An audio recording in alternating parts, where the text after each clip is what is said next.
ठीक आहे. त्याच्यानंतर अलंकाराचे प्रकार किती पडले?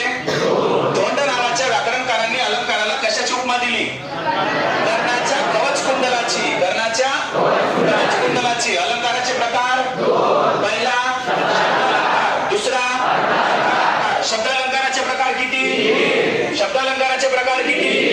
पहिला बोला, पहिला दुसरा तिसरा. पहिला अलंकार कोणता पाहिला आपण?